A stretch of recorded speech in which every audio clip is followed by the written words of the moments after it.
Hello, my name is Anurag and today I'm going to solve the problem of Fibonacci number. So let's open the Chrome and open the lead code.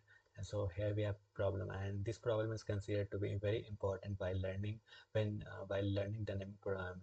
When we start learning the dynamic program, this problem is for building the base and understanding what dynamic programming actually is. So let's read the problem. So the problem is given that we have a Fibonacci numbers commonly denoted as f of n and forms a sequence called the Fibonacci sequence.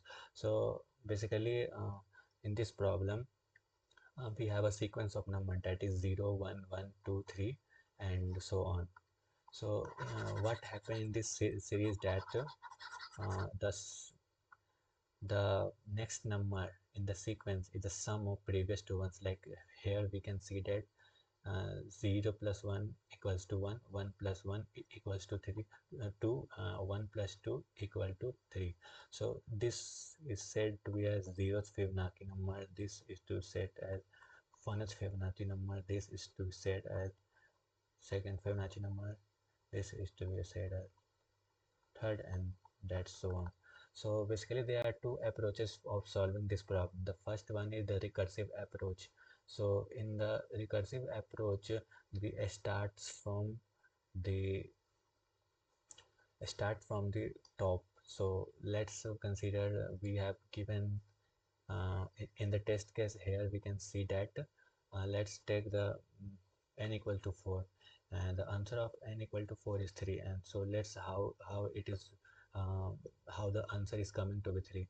And for this we will use the method of recursion, and then we go to the dynamic programming approach that is used to eliminate the extra space that is taken in the recursion. We will see that how the space is taken in the recursion. So let's consider the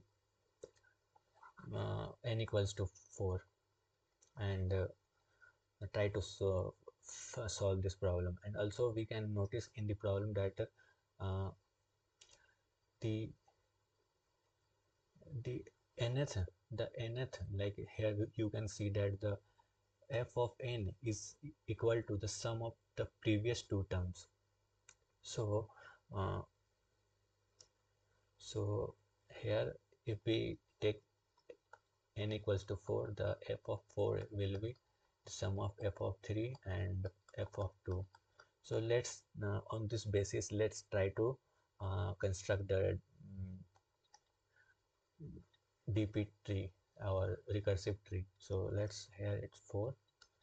So this will be the sum of f of 3 and f of 2, and when we go down in the tree, and the same will repeat, this will be the sum of f of 2, and this will be f of 1. Sorry, here it is 2.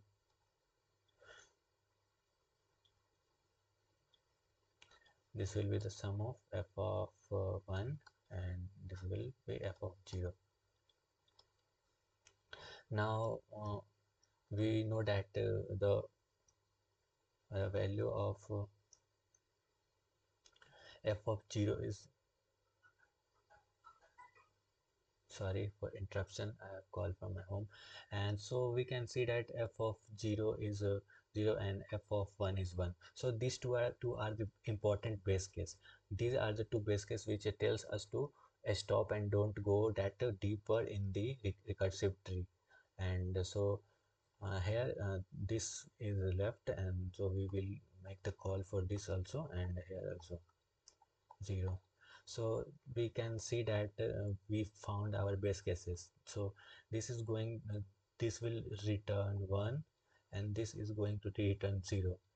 Similarly for these, so for 0 and 1 and 0, here the sum will be like here you can see that we are adding the result of the both function calls. So here 1 plus 0 equal to 1, and f of 1 is 1, as we know that from the given base case value, and here also the value will be 1, and here the value will be 0. So we sum 1 plus 1 equals to 2, and from here 1 plus 0 will be 1, and finally the f of 4 will be 3. So let's match the value. from the given test case. So like here we have f of 4 will be 3. So we successfully drawn our recursive tree, and so let's try to code this up. So I am coding this in C++. So here we can make a as you know, the recursion is calling the same function from inside the same function. So we will call the fib of n minus 1 and plus fib of n minus 2, and we will write the base cases like if n is equal to 1, or sorry, for n equals to 0, we will simply return 0. Sorry, not 0, n. So let's try to submit it. No, firstly I am running this up. I forgot a semicolon, so let's rerun it.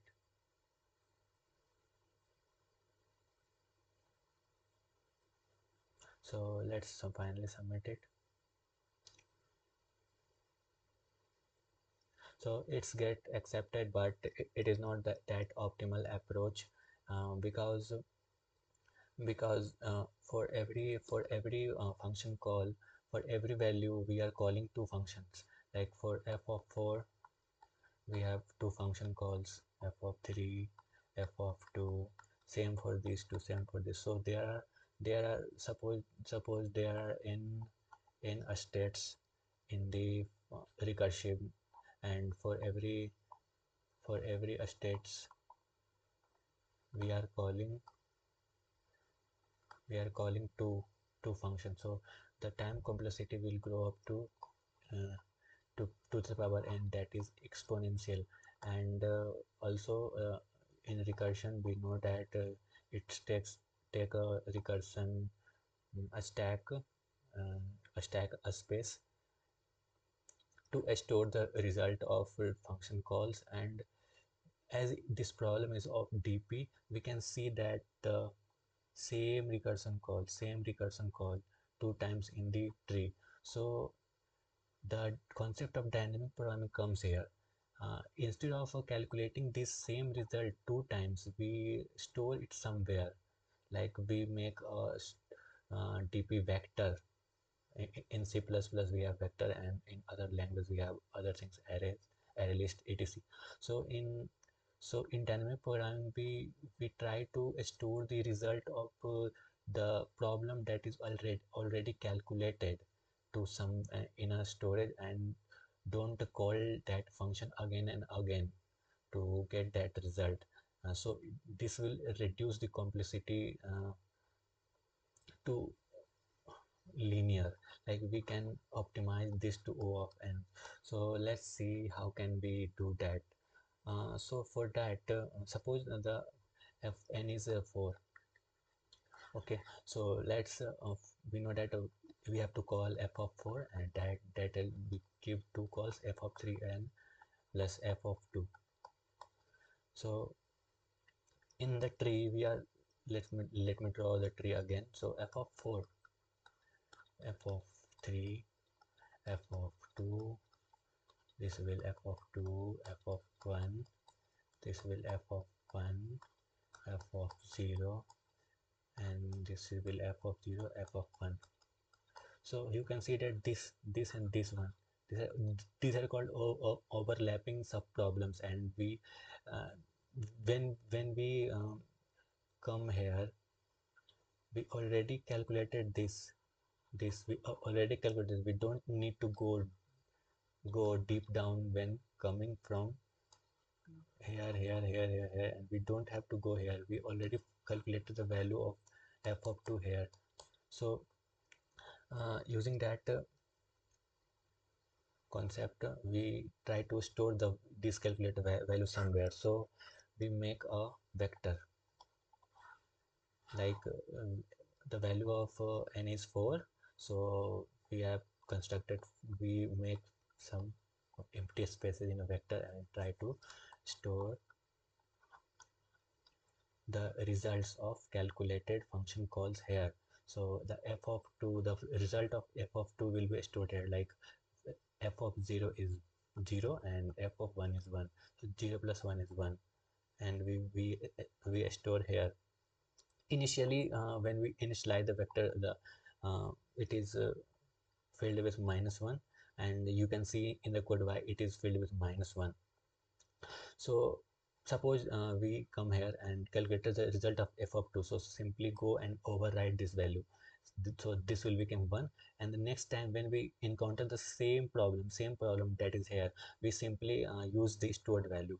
Okay, so this is the concept of dynamic programming, and it significantly reduce the time complexity from exponential to linear.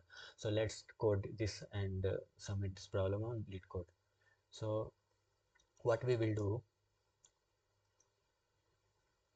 and one thing I forgot, this approach is called recursion and memoization, and after this approach I will discuss the bottom up, that is filling the DP tables, bottom up approach, that is tabulation. So let's construct a vector of int, and we will keep the size of vector to be n plus 1 to be safe from runtime error out of index. So this will sorry, I have to initialize the values from -1. Okay, so uh, let's simply make a helper function, that is solve, and call that function from here for the value of n, and we will pass the dp. Sorry, I have forgot to name that dp vector, and so here we will pass, and we will write the function of solve, int solve, and same I will pass the value of n and pass the value of vector int, and don't forget to pass it by reference. If you are coding in C++ and for Java, you know what it is, it's not any pointer. So let's okay, so we will simply do the same, that is in the without recursion and memoization approach. So simply we will call the function solve of n minus 1 and solve of n minus 2. And what we will do, before returning the value, we will store the calculated result in dp array.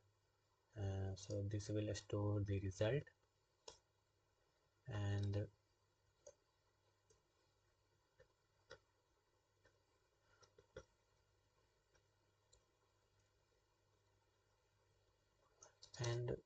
we will write the base cases if n is equals to 1, or sorry, if n is equals to 0, we will simply return n. And as I was telling, if we calculated the result of one problem, and the same problem is coming again in the recursion tree, like here we can see that we have f of 2 times. So here we have stored the result, and when have to find the value of this, we will not go deep in the tree, we simply use the stored result. So we will check, like as I have initialized the vector with -1. So if we have calculated the the result of a state, the -1 value will be of course get overridden by the calculated result. So uh, at any case, f of n is not equal to -1. So we know that we have calculated the result of that problem already in the while going deep in the tree. So we will simply return it from here. So we will return dp of f of n, and that's all. Let's we have run this problem. And why this compiler, oh, sorry, we forgot to pass the dp vector, and here we will pass it and then try to run it. so it's get accepted.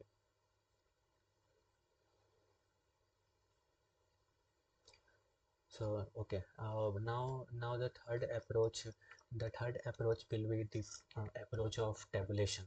Like we know that we know the in recursion, as we are doing recursion, there is always a space conjunction of stack space that is built during the recursive call one over another. So the tabulation solve the problem of this recursive stack space. So tabulation, in tabulation we build the we built this from bottom to up, from here, which we do is start from the base cases and try to go to up, try to find the result while going from bottom to up. So in this problem, so in this approach, sorry, not problem, in this problem we firstly uh, firstly the firstly initialize it with 0, and we simply store the result of base case, like dp of 0 will be 0 and dp of 1 will be 1. So these are the base cases, okay. And so and the we start from the second state, like the 0th and first is already given and it's calculated, and we are building the solution from bottom to up. So we will go till n till n. So n and I plus plus, okay. And the value of I will be the sum of previous two ones, that is I minus 2, sorry, I minus 1 and dp I minus 2. So this will run till n, and we will calculate the result. So we will as you can see that we are calling for the n, so we will simply write dp of n. Okay, so let's submit it.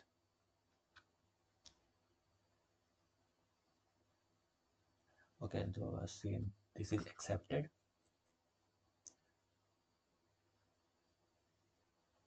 Why this runtime error? Okay, understood. What if the value of n is less than 1 or something else? So if n is less than equal to 1, we will simply return n. That is, if n is equal to 0, we return 0, and if n equals to 1, we return 1. So let's run it. I have to use the test cases first, so use test cases for us. We will run it. So let's see it's get accepted or not. So it's accepted of, so we do the final submit. So it's accepted. So we have discussed the basic problem that is used to learn the concept of dynamic programming, and for the next day I will come with more problems, and we will discuss another. Thank you.